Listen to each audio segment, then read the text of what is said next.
Good morning, student. Today we will discuss the topic project matrix of fifth unit. Now, previous in first unit we have also done this project matrix. Project matrix are used by the software team to adapt project workflow and technical activities. Project matrix are used to avoid the development schedule delay, mitigate the potential risk, means project matrix means we are using some parameter by which we will do some quantitative analysis और उसके through जो हमारा scheduled development scheduled है वो delay नहीं होता है, उसको अवॉइड कर सकते हैं and we can avoid the risk also and assess the product quality on an ongoing basis. जो क्वालिटी हमें चाहिए वो मिल जाती है if we are doing work with the parameters and matrix. Now कुछ terminologies हैं like this: measure, quantitative indication of extent, amount, dimensions, size. जब हम कोई वेरिएबल लेते हैं और उसका किसी स्टैंडर्ड मेजर के साथ में एक अमाउंट दे देते हैं उसे या कोई वैल्यू दे देते हैं, that is the process by the process of measurement. तो हम किसी साइज को मेजर कर रहे हैं, कोई एट्रीब्यूट मेजर कर रहे हैं प्रोडक्ट का. उन मेजर प्रोडक्ट के एट्रीब्यूट्स को मेजर करके हम क्या बना रहे हैं? मैट्रिक्स बना रहे हैं. The degree to which a system component and process possesses a given attribute relates several measures. बहुत सारे मेजर्स को जब हम रिलेट कर रहे हैं पैरामीटर्स बना के मैट्रिक्स के फॉर्म में, for example average number of errors कितनी हो रही है विथ पर पर्सन. तो यहाँ दो पैरामीटर्स हो गए हमारे मैट्रिक में, average number of error and second is the person. Like this, after that जब हम इस तरह के मैट्रिक्स निकाल लेते हैं तो with the combination of matrix जो है हम कुछ इंसाइट्स यानी कुछ प्रोवाइड या प्रोडिक्ट कर सकते हैं regarding our software process, project and product. Now next terminology is fault. दो टाइप की फॉल्ट्स हम जानते हैं, first is error and second is defect. Fault means when it will find by the practitioner and developer during the software development. It is easier to solve it because developer उसे find out कर ले या कोई technical team find out कर ले. But if it will deliver to the customer and कोई problem आती है, कोई फॉल्ट फाउंड होता है, तो उसको हम क्या कहते हैं? डिफेक्ट. आफ्टर रिलीज यदि वो आता है तो दैट इज डिफेक्ट. उस डिफेक्ट को दूर करने के लिए वापस से डेवलपर के पास जाता है सॉफ्टवेयर एंड देन उसको फाइंड आउट करके जो भी एरर आई थी उसको रिमूव किया जाता है. Now software matrix can be classified into 3 categories. 3 type के मैट्रिक्स हम देख सकते हैं. सबसे पहले project matrix. Project matrix describe the characteristics and execution. जब हम कोई प्रोजेक्ट लॉन्च करते हैं या किसी प्रोजेक्ट को ला रहे होते हैं, means we are talking about the future tense. And example include the number of software developer रहेंगे, कितना स्टाफ प्लानिंग रहेगा, क्या पैटर्न उनका रहेगा, लाइफ साइकिल ऑफ सॉफ्टवेयर कैसी रहेगी, what is with the cost, what is the schedule and productivity. उसके बाद आती है कि इफ़ प्रोजेक्ट डिसाइड हो गया है तो we will start the activities to improve development, maintenance and all this regarding the software. Project आने के बाद हमने प्रोसेस की and we will get the product. Focus on the quality of deliverables. ये जो मैट्रिक्स होंगे प्रोडक्ट से related वो क्या रहेंगे? क्वालिटी ऑफ डिलीवर, मतलब सिस्टम सॉफ्टवेयर को जब हमें डिलीवर करना है तो उसकी क्वालिटी के लिए जो मैट्रिक्स के जो पैरामीटर्स रहेंगे, जैसे प्रोडक्ट का साइज़ क्या है, what is the complexity, design feature क्या है, परफॉर्मेंस कैसा है, क्वालिटी लेवल. मीन्स हर चीज़ को लेके जब हम प्रोजेक्ट लॉन्च करते हैं तो क्या पैरामीटर्स रहेंगे, उसका मैट्रिक्स. जब प्रोसेस एक्टिविटीज़ चल रही हैं देन क्या मैट्रिक्स और पैरामीटर्स रहेंगे. एंड जब प्रोडक्ट हमें मिल जा रहा है बनकर, तब हमारे उसको देखने के लिए सक्सेसफुली सही प्रोडक्ट बनाए यानी क्या पैरामीटर्स रहेंगे. ना सॉफ्टवेयर मेजरमेंट कैसे होता है? मैट्रिक्स बन गया उनके अकॉर्डिंग यहाँ मेजरमेंट हो रहा है. मेजरमेंट के there are 2 different patterns or approach, you can say. Direct approach and indirect matrix. Direct matrix size oriented रहती है and indirect matrix function oriented रहती है. And size is totally dependent on the line of code of your source code. Direct measure of the software engineering process include cost and effort. Simply आपके line of code के according effort बता देंगे and line of code के according cost बता देते हैं. Direct measures of the product include line of code, execution speed, memory size, defects per reporting time period. Indirect metrics में function point होते हैं, मींस जिनको हम क्वांटिटी के हिसाब से नहीं, क्वालिटी के हिसाब से मेज़र करते हैं. मेजरमेंट विद द क्वालिटी होता है, that is functionality, that is complexity, efficiency, reliability and maintainability. इसके लिए हम फंक्शन पॉइंट अप्रोच को अप्लाई करते हैं. ये एक सिंपल सा नॉर्मलाइज मैट्रिक्स है जिसमें हमने दोनों को एक टेबल बना रखा है. प्रोजेक्ट के नेम है alpha beta gamma like this. Now line of code of the project है and function point है. This is direct matrix approach है, this is indirect matrix approach है. ये दोनों के लिए ये पैरामीटर्स यूज हो सकते हैं, like effort per person month, per month कितना रहेगा, रुपीस कितना लग रहा है, what is the documentation of per page और per document, what are the errors per KLOC means 1000 line of code, what are the defects and how many people are required for the particular project. Now if it is size oriented, then we will find out the line of code. 1000 line of code के according उसका parameter decide होगा and सारी चीज़ें matrix जो बनेगा वो 1000 line of code के हिसाब से बनेगा और सारे कैलकुलेशंस होंगे. डिफेक्ट पर 1000 line of code, rupees per 1000 line of code, documentation line of code 1000 line of code में रहेगा. उसी तरह एरर पर्सन मंथ आएंगे. पर्सन मंथ क्या होता है we will see here. And LOC line of code per person month and rupees per page of documentation कितना रहेगा. इस हिसाब से हम मैट्रिक्स बनाते हैं एंड उसके हिसाब से हम सारा कुछ कैलकुलेट कर लेते हैं. इफ हमारा अप्रोच क्या है, direct size oriented line of code से हो रहा है. यदि हमारा अप्रोच कुछ फंक्शनलिटी से होता है तो we have to find out the function oriented और फंक्शन पॉइंट. तो वहाँ पे हर चीज़ defects per function point, rupees per function point, documentation per function point per person month निकालते हैं. Now the question is what is person month. जब हमारा कोई भी प्रोजेक्ट आता है तो उसका एक एकेडमिक ईयर होता है कि वो कितने दिन के लिए आया है.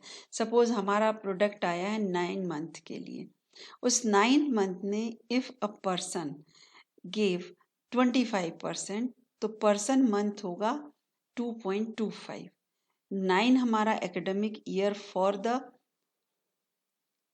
उसका था एंड उसने उसमें 25% दिया यानी 0.25%, तो उसका पर्सन मंथ होगा 2.25. This is the definition for the person month. To calculate person month, multiply the percentage of your effort associated with the project time, the number of month of your appointment. आपका appointment हुआ 9 month academic year appointment था आपका and उसमें आपने 25% only दिया है तो आपका पर्सन मंथ हो जाएगा 2.25. Now this is a formula to calculate the function point. यहाँ पे हम रॉ फंक्शन पॉइंट निकालते हैं and multiply by this is a fix formula and CAB क्या है अभी हम आगे देखते हैं. पहले देखते हैं फंक्शन पॉइंट कैसे निकलेगा. यहाँ पे आपको कुछ मेजरमेंट पैरामीटर्स दिख रहे हैं. यही मैट्रिक्स कहलाता है जिसमें हमने कुछ पैरामीटर्स लिए हैं और जिनको हम क्वांटिटी यहाँ रखकर कुछ कैलकुलेशंस करेंगे एंड देन हमें कुछ रिजल्ट्स मिलेंगे. This is matrix. Now number of user input, कितने इनपुट किए काउंट यहाँ लिखा. नंबर ऑफ आउटपुट कितने हुए ये लिखा, फाइल्स कितनी यूज हो रही वो लिखा, हाउ मेनी इंटरफेसेस हम यूज कर रहे हैं वो सब लिख दिया। अब यहाँ आप देख रहे हैं waiting factors. Waiting factors having 3 types, simple, average and complex. यदि आपका इनपुट बहुत कॉम्प्लेक्स तरीके से हो रहा है तो you take 6। If it is an average, normally जो स्टैंडर्ड चीजें होती हैं दे आर एवरेज। तो वेटिंग फैक्टर यदि एवरेज 4 है तो जो भी कुछ काउंट, यदि हमने यहाँ 32 रखा तो we will do it 32 into 4 और जो आंसर आएगा वो यहाँ लिख देंगे। आउटपुट हमारा 10 है एंड वेटिंग फैक्टर एवरेज है, 10 इंटू 5 50 हम यहाँ लिख देंगे। एवरेज यदि सिंपल है तो ऑल ये जो वैल्यूज हैं वो मल्टीप्लाई बाय दिस होगी, यानी ये 10 था इंटू 4 हो जाएगा, 32 था इंटू 3 हो जाएगा, लाइक दिस। ये सारे जो भी काउंट हम लिखेंगे हमारे प्रोजेक्ट के according, after that calculate with the average और कॉम्प्लेक्स और simple, we will get some value here and you find the total, यानी इन सब का जब हम ऐड करेंगे तो we will find the total count आएंगे एंड ये टोटल काउंट कहलाते हैं raw function point. Okay, are you getting me? जो भी काउंट हमारे यहाँ पर हमें मिल रहे हैं हमारे प्रोजेक्ट के हिसाब से, वेटिंग फैक्टर उसमें बता दिया जाएगा आपको कि एवरेज है या सिंपल है या कॉम्प्लेक्स है। एवरेज है तो आप हर चीज को यहाँ से मल्टीप्लाई करके यहाँ रखेंगे और टोटल निकालेंगे, वो आ जाएगा आपका raw function point. After that हम देखते हैं CAV क्या होता है। CAV means complexity adjustment value. Complexity adjustment value means according to your product assume की गई है देर आर 14 रिक्वायरमेंट्स और इन रिक्वायरमेंट्स की वैल्यूज है फ्रॉम 0 to 5। यदि ये पॉइंट आपका बहुत इंपॉर्टेंट है, वेरी इंपॉर्टेंट, तो यू गिव 0.1 to 5। यदि आप कहेंगे कि the point is not important then you give 0। If you आप कहेंगे कि point is average then you give 3। Means हर पॉइंट को इस तरह आपको नंबर देने हैं।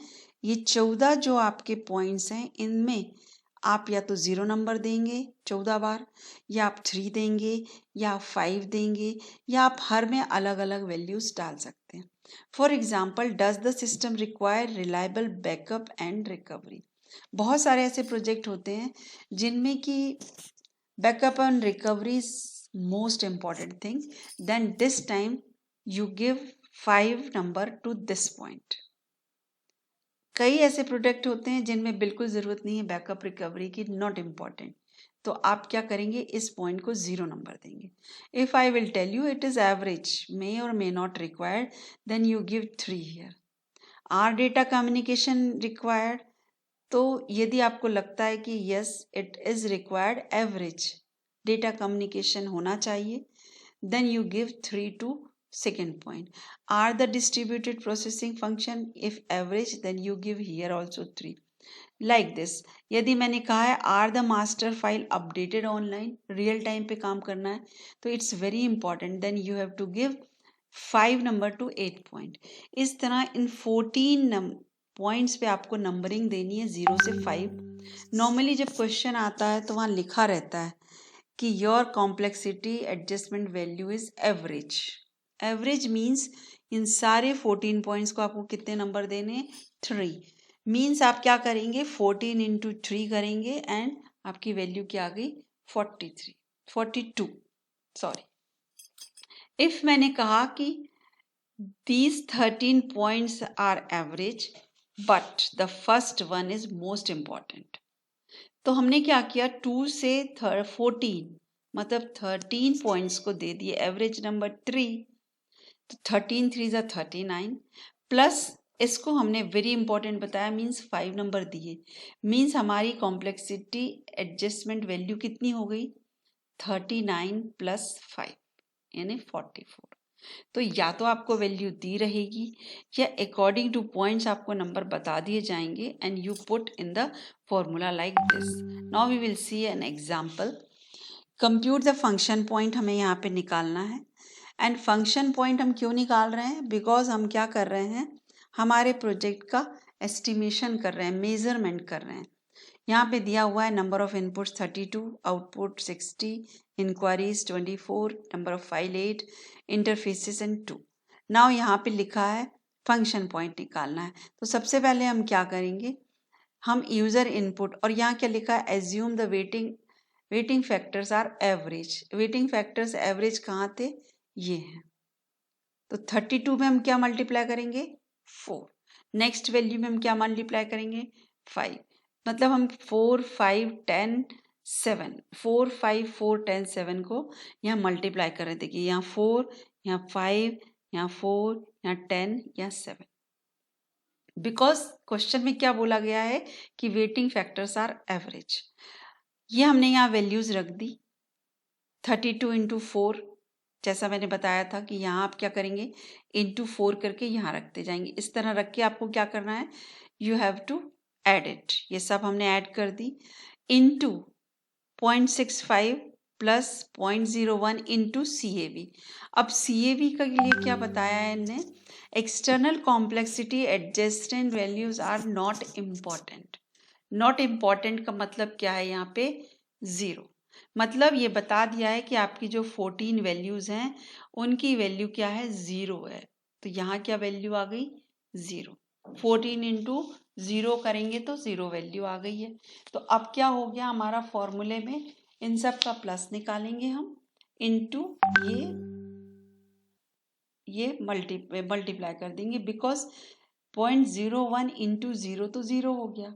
इस तरह से हम क्या कैलकुलेट करते हैं, फंक्शन पॉइंट। ऐसे क्वेश्चन एग्जाम्स में आते हैं, calculate the function point. Now हमने क्या देखा, प्रोसेस मैट्रिक्स में कुछ मेजरमेंट देखे, उसके बाद 2 टाइप्स ऑफ मेजरमेंट हमने टेक्निक देखी, डायरेक्ट एंड इनडायरेक्ट। और इन दोनों टेक्निक में साइज ओरिएंटेड और फंक्शन ओरिएंटेड होती है। साइज ओरिएंटेड इज सिंपल, आपको काउंटिंग दे दी जाएगी और आप उसको कैलकुलेट करके यू कैन प्रिडिक्ट कर सकते हैं कि क्या रहेगा आपका मैट्रिक्स और कैसे कैसे क्या काम होने वाला है। बट फंक्शन ओरिएंटेड में आपको इस तरह से फंक्शन पॉइंट निकालना पड़ता है। And by this formula you can find out the function point. So today's topic is till here. Finish it. After that, we will meet tomorrow for the next topic. Till then, goodbye. Thank you.